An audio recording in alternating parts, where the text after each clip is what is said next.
Hey y'all, Jennifer Rogers here with the Fenced In Podcast with Jennifer Rogers. I am living proof that no light can outshine the darkness within. Today we are going to get into how I became successful after incarceration.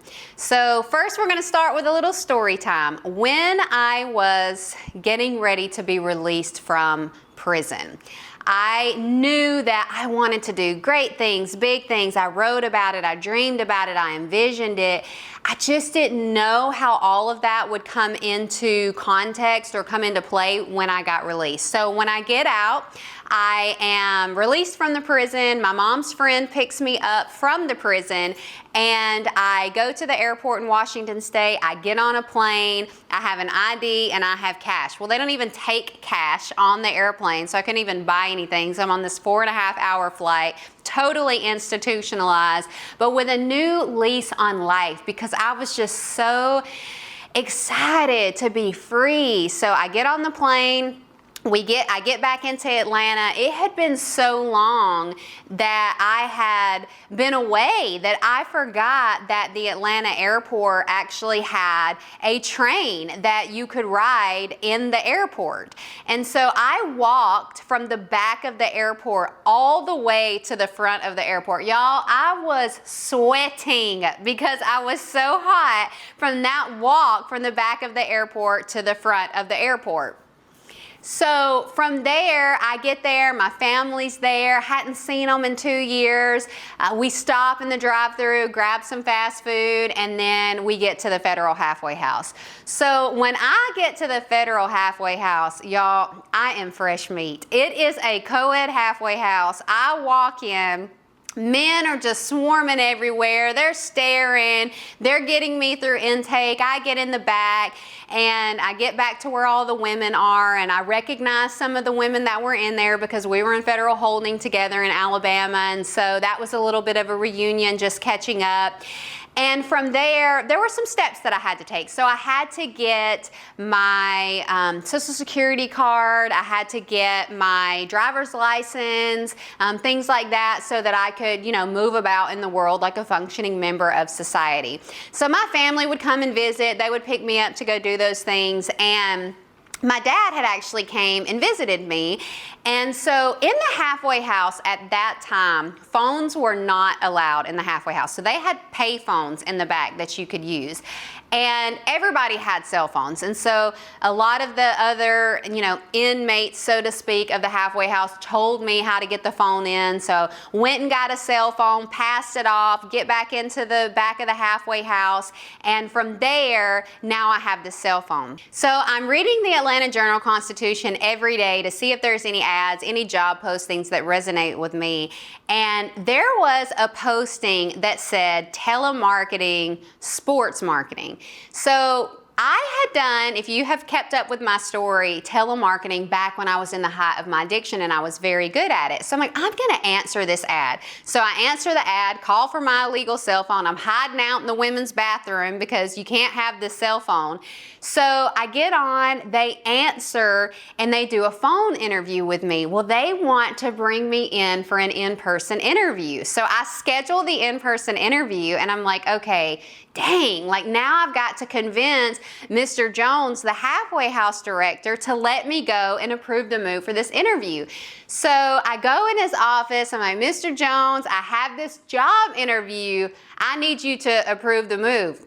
And Mr. Jones is like, Miss Rogers, how did you get that interview? And I was like, I called from the payphone. He was like, yeah, right. He was like, I'm gonna approve this move, but you better be doing what you're supposed to be doing. So he approves the move, and y'all, I have never ridden public transportation a day in my life. They don't have that where I'm from. Like in Somerville, when we were younger, if you didn't have a car, you might ride your lawnmower like to get somewhere. Like it's that type of a small town. So I have to get a bus pass. I got to look at the map. I got to mark my whole route on the trains. So I walk out, down the road. I get on the MARTA, the bus. Then I got to get to the train station. Y'all, I was like, big city. I was having the time of my life on this bus. Like, I was on there with people, the type of people I've never seen before. Like, it was so exhilarating for me because I, number one, was just so excited to be free. And number two, because it was a new experience for me. So I'm going through all these different buses. I'm taking the train. I'm late for the interview because it takes way longer than what I had anticipated. So I call and I let them know that I'm going to be late. So I walk into this interview. Now, y'all, I am business suit. I got my suit jacket, my button-up shirt, my skirt, and I have my heels in my hand, and I was wearing tennis shoes because I did a lot of walking. So I walk in there, I change my shoes out, and I'm sitting out in the area where all the telemarketing work is going on, and I'm filling out the paperwork. The guys are there talking, and and I was just mentioning that I had done this before. So I get in the interview, and the interview is going superb. They had never hired a woman in the Atlanta office before. So I'm in here for this interview, and I know they're gonna hire me. And the reason that I knew they were gonna hire me was because I had made a decision in my life before I left that maximum security federal prison that whatever I did, I was going to walk through the door. I was going to be successful. I did a mindset shift in that moment. So I'm in this interview, everything's going well, and I said, listen, I just want to interrupt this interview for a minute, and I want to be honest with you about who I am. And he paused, and he was like, okay. And I took a breath. Now remember, I was in a maximum security prison for almost 2 years. I had had no daylight from the real sun. Everything was controlled movement. I'm institutionalized, y'all. So I say, after I take my breath, I just got out of a maximum security federal prison. I was a drug dealer and a drug addict, and I'm not that person anymore, and I'm gonna make somebody a lot of money. Mic drop. I laid my cards on the table in that moment because you got to decide if you're going to play this hand. I'm institutionalized, so I'm staring at him. He's staring at me. His mouth drops open, and he don't know what to say. And finally, he breaks the silence, and he says, holy shit, I wasn't expecting that. And so we laugh, and then the interview continued, and he was like, okay, listen, I really want to give you this opportunity, but I need to have a conversation with the owner of the company to make sure, that he's willing to hire you. Call me back tomorrow at this time. So I go back to the halfway house, ride the bus and all that back. I get back, I call the next day, and they are going to give me an opportunity, so they hire me. I was up front in the halfway house. I used their phone up front to call the ladies that worked there. They were celebrating with me because it was a beautiful moment for me. It was like the aha moment of yo, it doesn't matter what I did. I can make something of myself. So they hire me, and I start on February 22nd, 2010, which just so happened to be Madison's birthday. And I go in there, and they give me a laptop, and they give me a script, and I'm dialing on the old school house phone. Y'all, I am tearing it up because remember, I had done this type of job before. So I'm reading this script, I'm calling the leads off Google. I make a sale my first day. I make a second sale. I make a third day. So I go back to the halfway house, and I am just on this high of I'm doing it.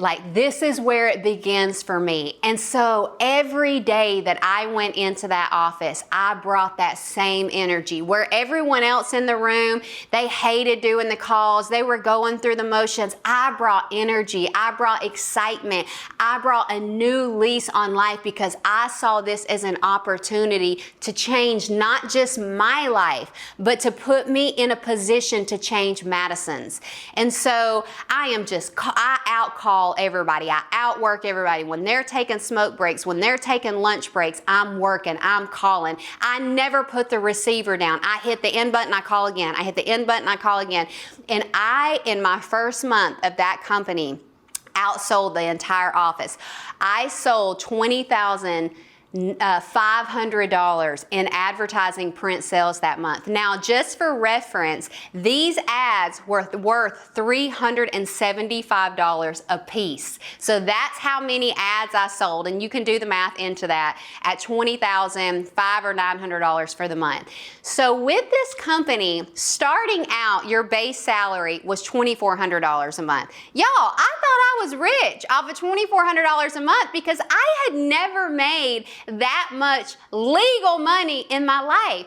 So they had these quotas, and if you hit 12,600, it was 15,000, it was 17,500, it was 20,000. Every line item that you hit in what you sold, you got a $500 bonus to your base pay. So they ended up giving me a raise from what I was making at $2,400 a month. I was making $3,600 a month, 30 days outside of federal prison. Now I'm real rich, okay? So I'm in the halfway house. Every day I get in, the ladies up front, they're celebrating with me because, they don't see wins like this that often. And so that gave me energy. That gave me positivity. I had my counselor in the halfway house. He believed in me. He poured into me.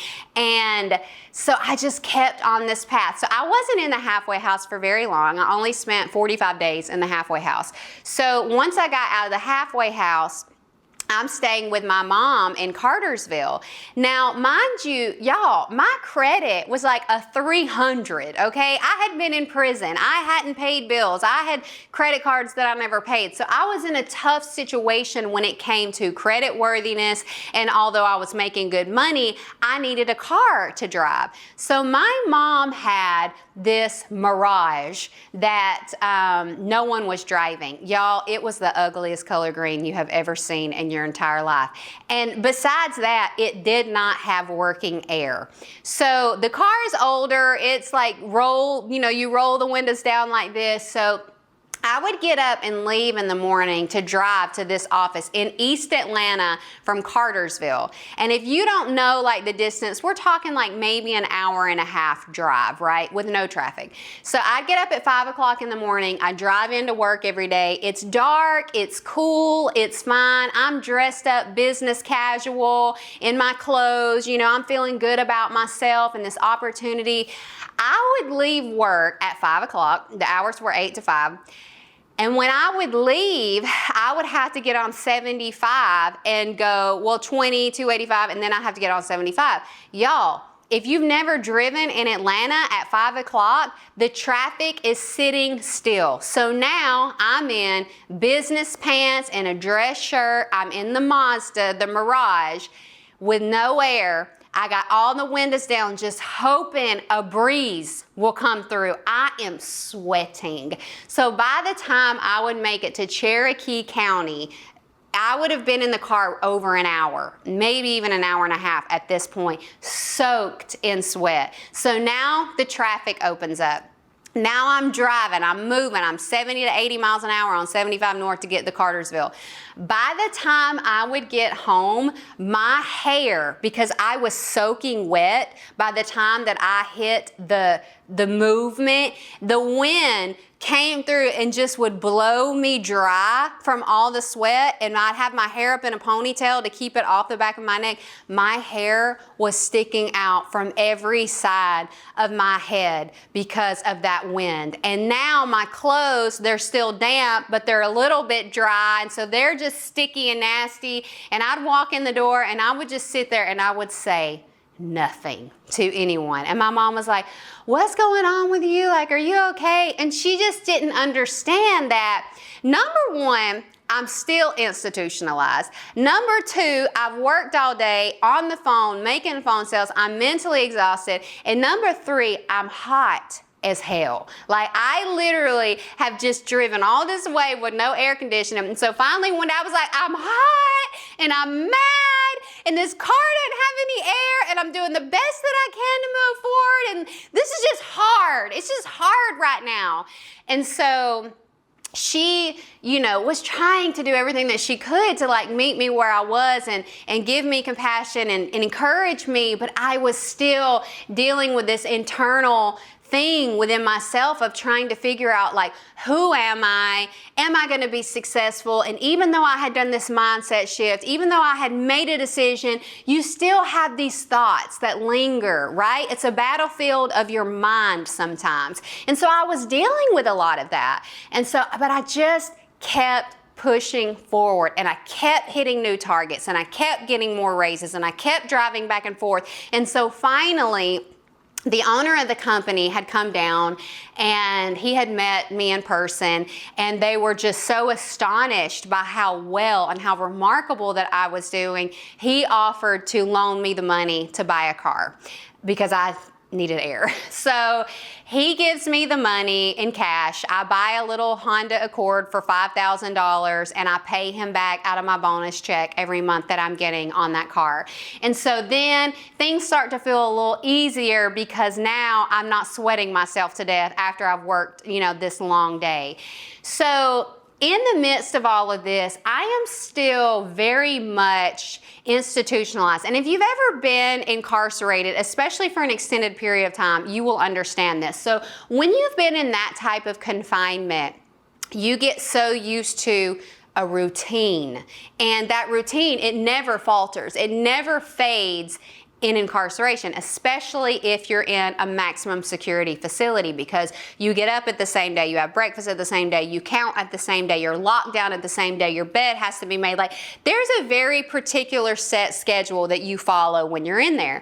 So coming out, although I am following this schedule, I'm not really used to being in just freedom space of being around a bunch of people. So we would go out to eat in downtown Cartersville, and it would be like a popular spot. So the restaurant would be full of people. It would be loud, and we'd order and we'd eat. And when I got done eating, I did not want to sit and talk. I wanted to get my check and I wanted to leave. I was ready to go. It was like something on the inside of me would just shift, and I'd be like, okay, I've had enough of this. My emotional meter of being around people, it was depleted at that point. And I dealt with that for quite some time.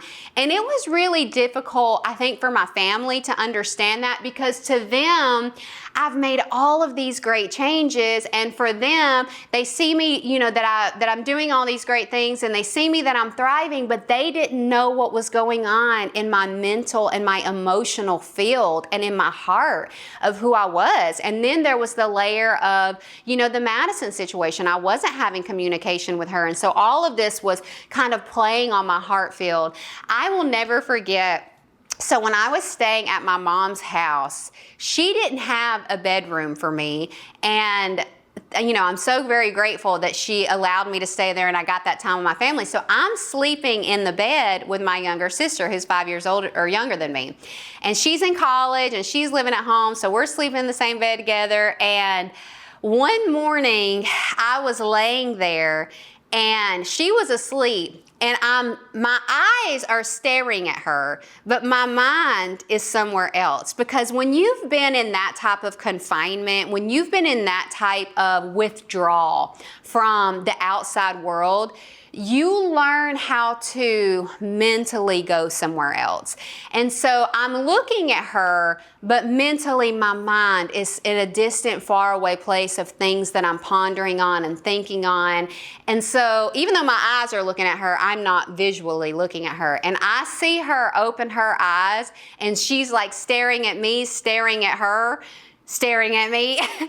And when I noticed that I felt her looking at me, so then I kind of snapped back into the moment, and I look at her, and all I did was, that was it. I know she probably thought I was a lunatic in that moment. In her mind, she was probably like, oh my God, what? She gonna just snap out on me one day? It was just a lot of things going on. But I never allowed those tough moments to deter me, because very easily I could have chosen to give up. I could have decided that this is too heavy, this is too much, I don't know how to operate, I don't know how to be me, I don't know how to function in this life as a functioning adult, as no longer a drug addict, as somebody that has this great job, as somebody that has to show up a certain way, because I also was being very mindful of how the moves that I did make and how I did show up, because I never wanted to put myself in a position that would make my family pause and question, like, has she really changed, or is she going to go backwards? And so every step that I took them very carefully, but I took them also very swiftly. So I had been out for 6 months, home from prison, and the owner of the company offered me a promotion. And I'm on federal probation, so I'm taking random drug screens, I'm reporting every month, and my company offers me an opportunity to become a manager at large. And what that meant was that I would travel the country and I would open up offices for this company and I would train people on how to sell over the phone. And this was all based on how successful I had been in those 6 months, because I made a decision to show up differently, because I made a decision to outwork everybody, because I made a decision to bring an energy to the room that was so contagious that it made everyone else work harder, because they're like, she's not going to outwork me. And so the owner of the company and the upper management, they saw that in me. They saw things in me that I wasn't fully ready or able to see within myself. So they offered me this position. It came with a base salary of $75,000 a year, plus a bonus commission over the revenue of each office that I was in. So I accept this opportunity, and it comes with a hurdle of my probation officer, because I am on federal probation. So every move that I made or flight that I had to take, he had to approve it, because I'm going to Delaware, Michigan, Virginia, Texas, Oregon, all over the country. And he just cannot believe it, y'all. He's looking at me kind of like side-eye, looking at me like, where is the hole in this, right? Like, where is the catch? Where is the ha ha ha, I got you moment? Because he had my file. He saw on paper the years of destruction that I had been living in. And mind you, at that point, I'm getting upwards towards money that he's making. So I'm out of prison for 6 months, and he just cannot believe it. But because I had done everything, because I had passed the urine, because I never missed probation, nothing, he approved it. So he sat back on the sidelines and watched me progress and progress and progress and progress and progress. And eventually, through all of that, I'm making strides and strides. I lived in Delaware for months at a time. I was in Michigan. I was all over. And so they actually offered me an opportunity to move to Delaware and run that office. I was like, oh, heck no. There ain't nothing out there. Like, I am not moving to Delaware. And I had made good friends, and I was grateful. And y'all, I loved living that travel life. Let me tell you something. There is nothing better than a company paying for you to travel, paying for all of your food, paying for your hotel, and paying for your laundry to be done every day. I would wake up, I would get ready, I would go to work, I would come home, my bed was made, my laundry was hung, like, it was phenomenal. And so I was just so grateful to have that experience in my life, because if you would have told me when I was in prison, this is what your life is going to look like in 6 months, I probably would have believed it, because I'm the type of person that I have reckless faith that when I believe in something and when I put motion on something, it's going to land. And that is part of the reason that I'm so successful. Now, there are times in my life where I hesitate out of fear, out of not feeling worthy. But in that moment, I was a blank canvas. And on that blank canvas, I decided that I was going to paint the most beautiful picture that anyone had ever seen. And I'll be honest with you, a lot of it was because I was so bent on making my family believe and know that I wasn't who I used to be. And it wasn't just for them. I was trying to prove it to myself also. So I'm not going to stand here and tell you that all of those moves that I made, all of the drive, all of the success, it did not come from a whole place. It came from a place of me wanting to prove to everybody else and to me that I was not who I used to be. Now, in all of that, it began to develop me, and I began to believe in myself, and other people began to believe in me. So as time goes on, and I continue to bring in revenue for this company, and I continue to show them that I am somebody that is worthy of trust, and I continue to show them that I'm not going to take my foot off the gas, I was offered more promotions. And so I ended up not traveling anymore because I started to want to fight custody for Madison.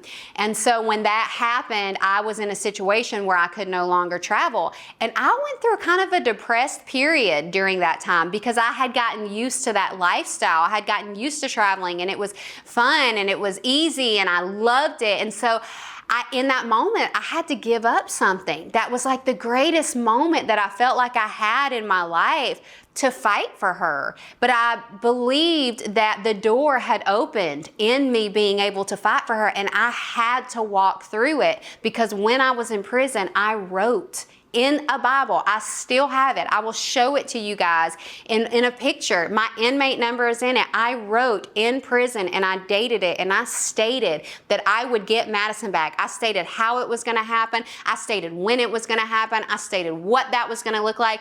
And it was coming to pass in that moment, and I recognized it, but I didn't feel ready for it because I'm just now gaining my footing. I'm just now feeling good about who I am, and I'm about to give all that up.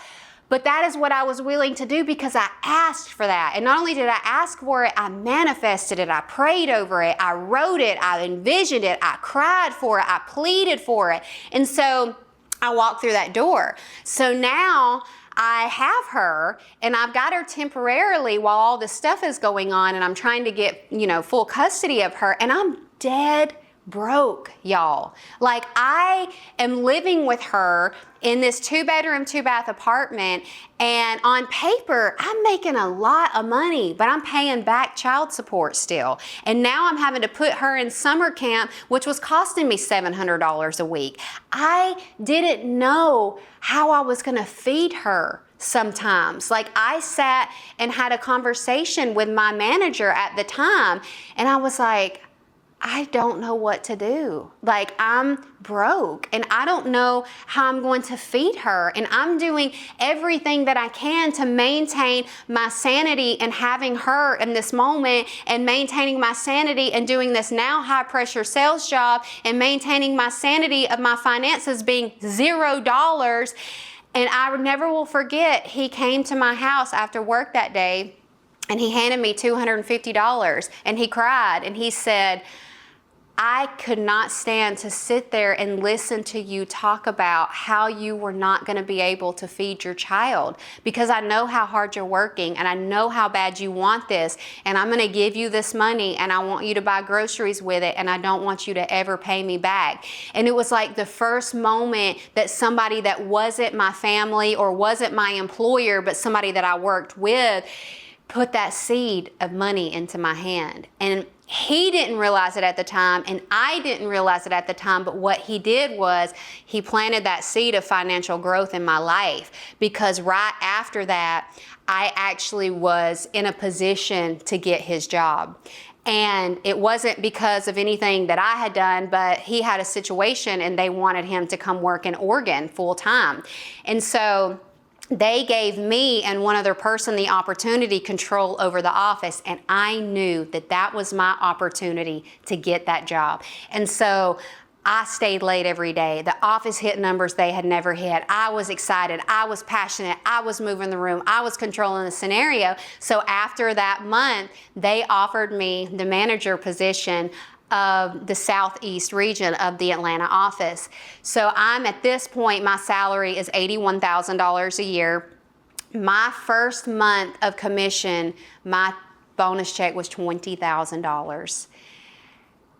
I cried when I held that check. And I worked at a company where they still did paper checks. They didn't do direct deposit because the owner was old school and he liked to hand sign every check. And he had tons of employees, but that was his thing. It gave him pride to do that.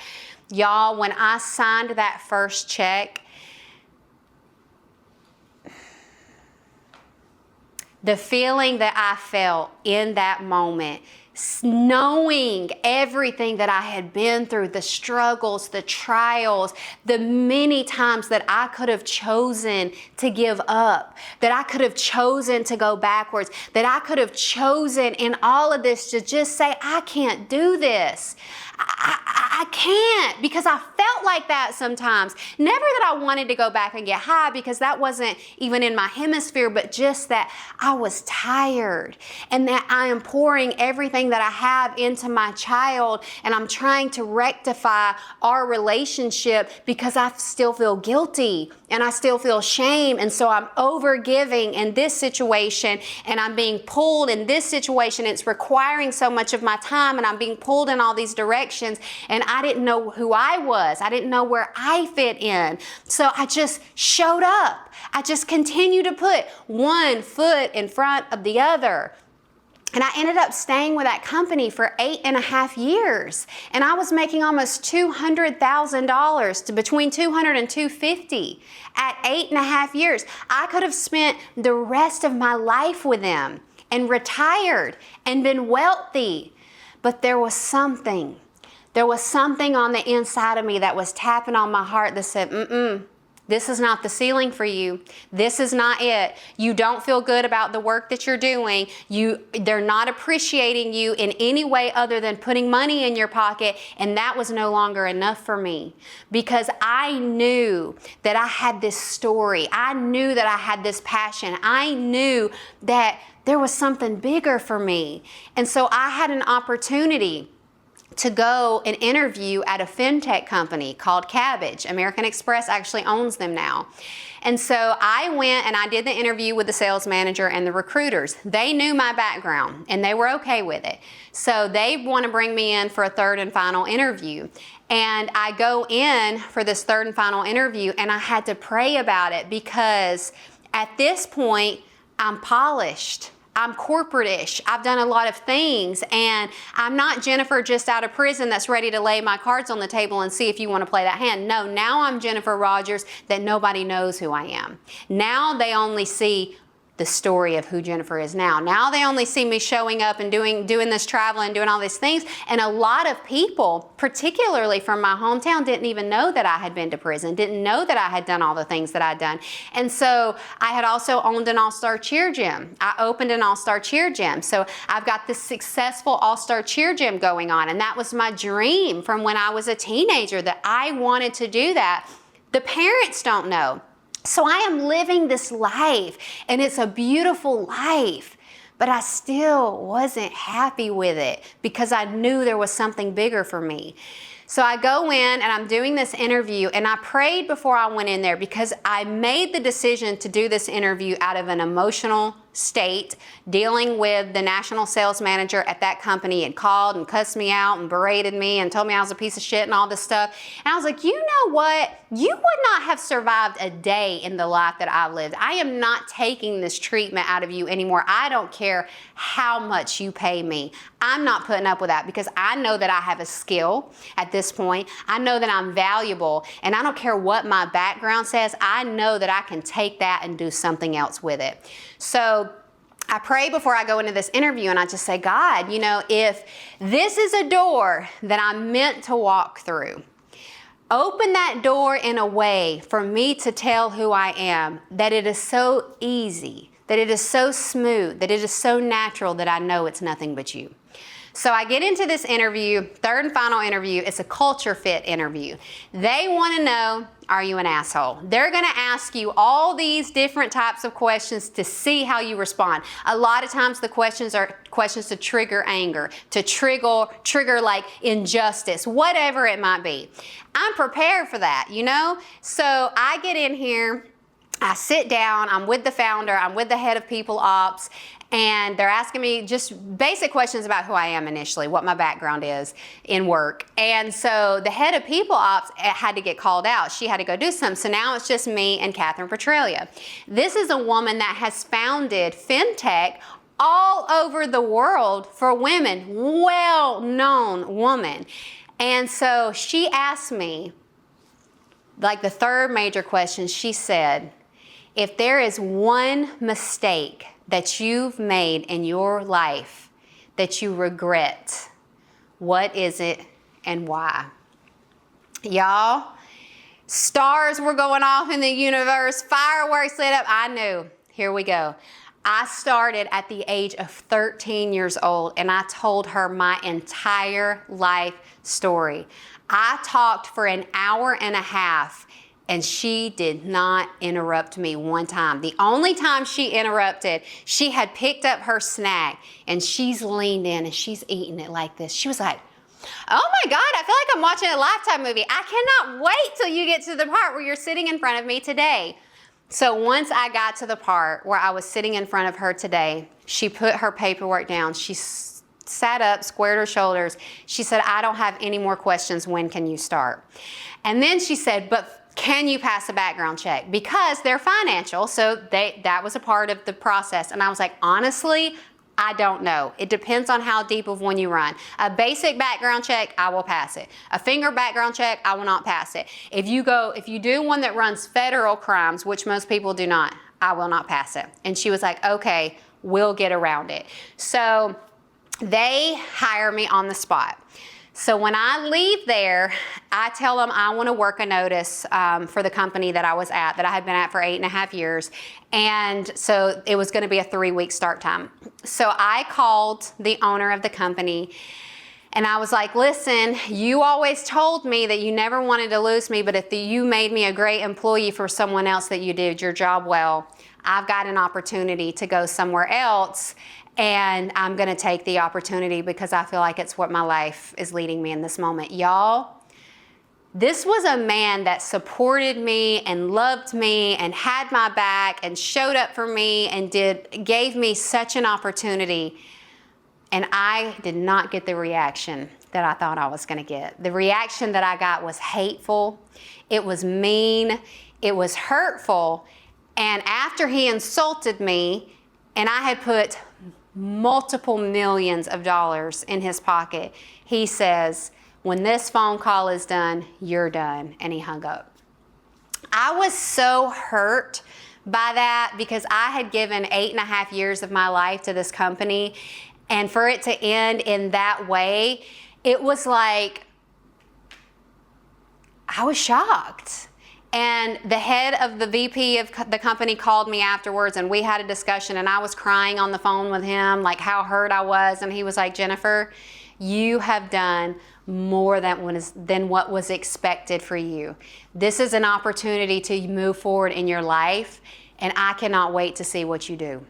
So I also had mentioned the amount of money that I was making at this company. Well, when I went to interview at Cabbage, the sales managers asked me how much money I was making. And when I told them, they both did an uncomfortable shift in their chairs. It was 2 men I was interviewing with. And they said, you'll never make that amount of money here.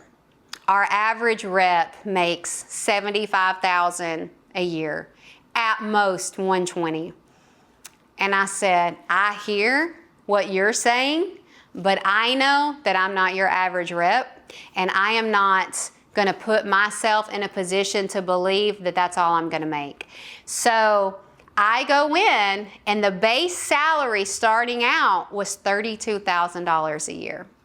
So I leave from making over $200,000, and I go to $32,000 at this company. Y'all, I am broke. And it's not that I'm broke money in the bank. I'm broke because I have a lifestyle and I have bills that match over $200,000 a year. So I have 2 mortgages because I had just bought a house and remodeled it. I have a mortgage in Florida because I own a condo on the beach. I have 2 cars. I have insurance. I now have 2 children, and he's in a good school and she's in all these activities, and I have a shopping habit at this point, right? So I'm like, I don't know how I'm going to survive, because I'm looking at the amount of money that I had left and versus what I had going out, and that wasn't going to last for very long. So I go in and I just keep my focus. I go in with the same energy, the same mentality, the same work ethic that I had at Benchcraft on day one. And I am absolutely crushing it. Month one, I outsell the entire sales force. My quota was 1.475 million. I closed 2.2 million in loans in month one. So in doing all of that, I asked them, I was like, have you ever tried to cold call? Because they were doing warm leads. So these were people that had already gotten qualified for loans. They just had never pulled their money. So all I'm having to do is call these people and talk to them about why they should use the funds and get them to pull it. Y'all, I was doing cold call print ads on a golf course, getting one call closes with credit cards. This was a piece of cake compared to that. So I am just killing it. And so they were like, well, we've tried it. It doesn't work. And I was like, let me try it. And they're like, well, you can try it, but it doesn't work. So I pull up just a random B&I list. First guy I call, he's a construction company. I'm using the stuff that I had learned in my previous company. He gets on the phone. I talk him into applying for a cabbage loan. He qualifies. Boom. First call. They're like, holy crap, how did you do that? I said, I told you, this is what I do. It's all I've ever done. It's what I know how to do. So after that, the head of sales comes to me and he says, I'm going to make a deal with you. He said, now, you still have to work your pipeline. You still have to hit your quota. But I'm going to give you a list of everybody that we've ever mail dropped to that we've never had a conversation with.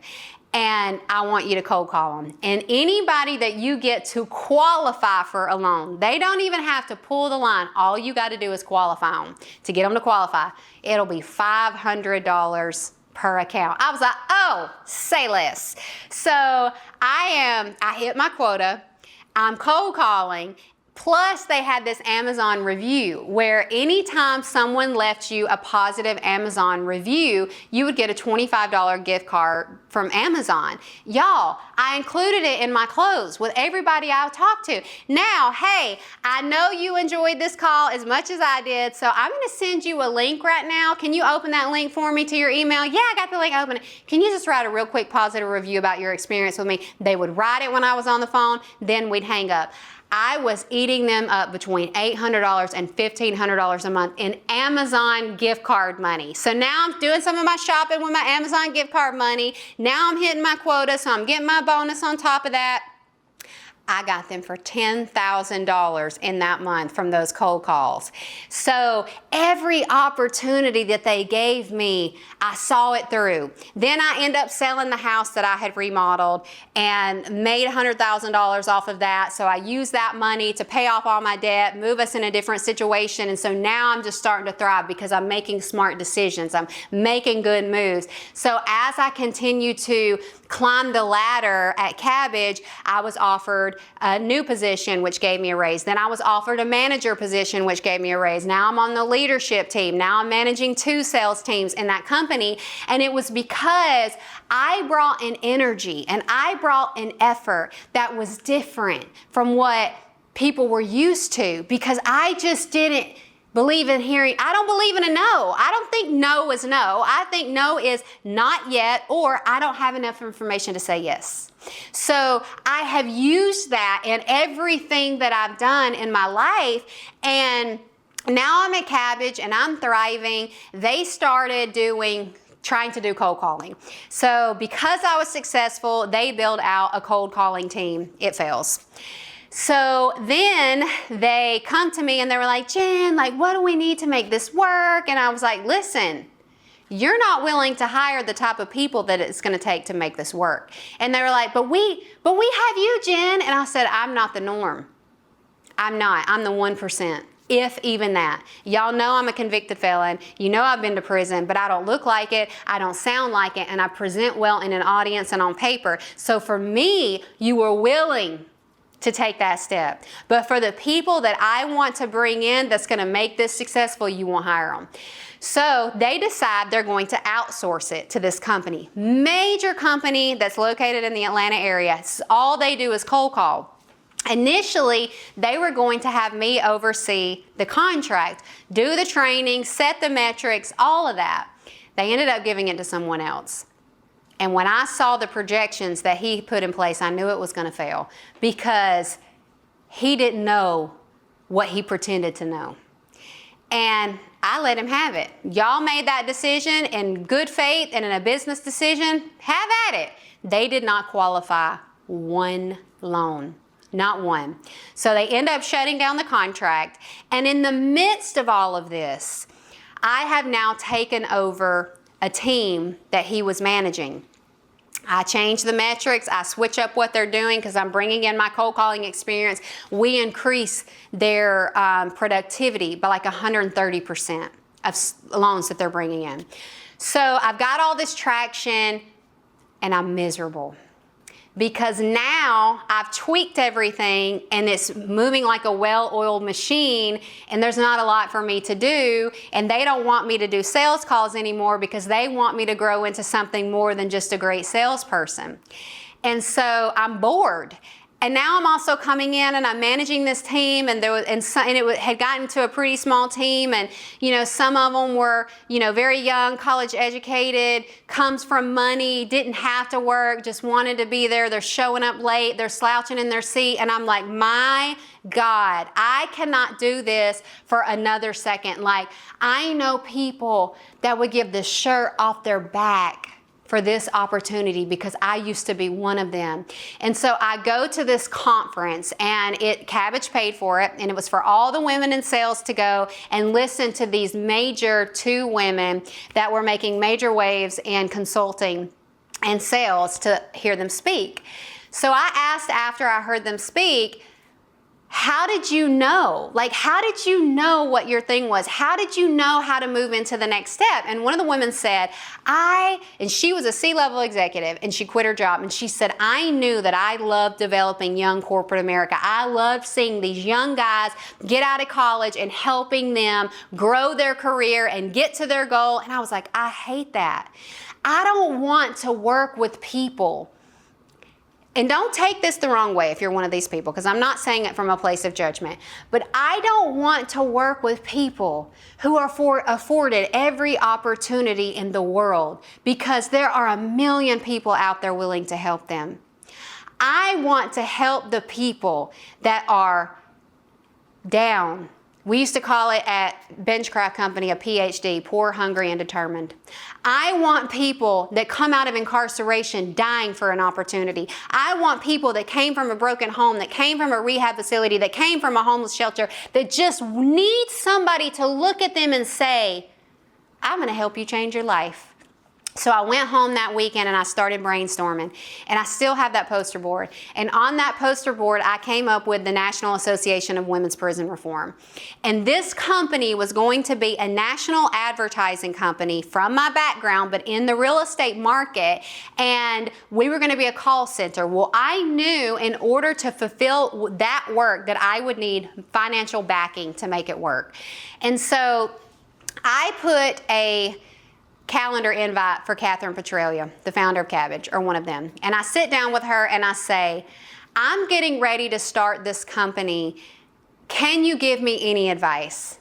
And she said, my gosh, Jennifer, you have overcome more things in your life than I could ever even consider overcoming. You don't need my advice because whatever you do, it's going to be successful. But if there is anything that I can do to help you, please let me know. And she gave me a number of a man that helped them from a consulting aspect set up Cabbage. And he actually had a very similar business model to what I was trying to create, but he hired people directly from the homeless shelter. So I call him.